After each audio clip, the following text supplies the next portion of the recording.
Bonjour à tous. Aujourd'hui, je voudrais tout d'abord m'excuser pour cette petite absence que j'ai eue. J'étais parti en vacances, je ne pouvais pas faire de vidéo. Maintenant, je suis revenu et je vais pouvoir vous faire 1 à 2 vidéos par semaine. Maintenant, je vais vous montrer comment monter sur un obstacle en vélo. Pour monter sur un obstacle, il y a plusieurs manières. La première manière est la plus facile. Il faut juste rouler.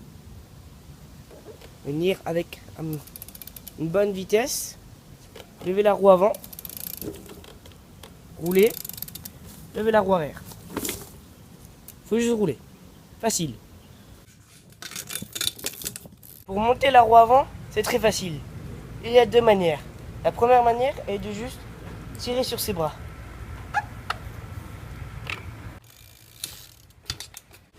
La deuxième manière est de tirer sur ses bras et de donner un coup de pédale.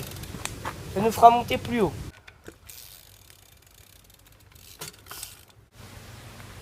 Pour lever la roue arrière, c'est un peu plus difficile. Il y a aussi 2 manières. La première manière est de faire un stoppie. Je rappelle, freiner du frein avant, se mettre en avant pour que la roue arrière monte et se remettre en arrière pour qu'elle retombe sur le sol. La deuxième manière est de faire pareil mais sans freiner.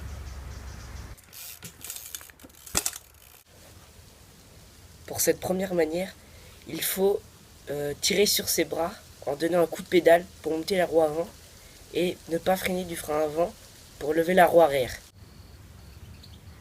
Pour la deuxième manière, il faudra arriver de travers, tirer sur ses bras pour monter la roue avant, décoller la roue arrière et vous serez monté. Vous pouvez vous entraîner sur un petit palier, donc là une marche d'escalier, et vous entraîner à refaire ça en montant.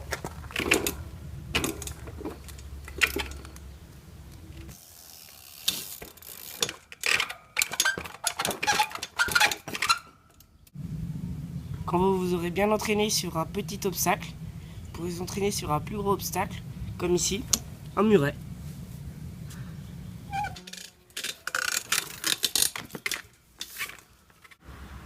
Pour monter sur un muret, il faudra aussi tirer sur ses bras en donnant un coup de pédale et bien sûr donner un plus gros coup de hanche pour monter la roue arrière.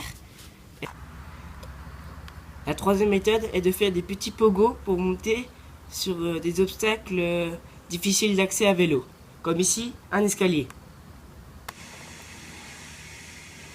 Cela consiste à mettre 1 à 2 marches d'intervalle et de monter les deux, la roue avant et la roue arrière, en sautant.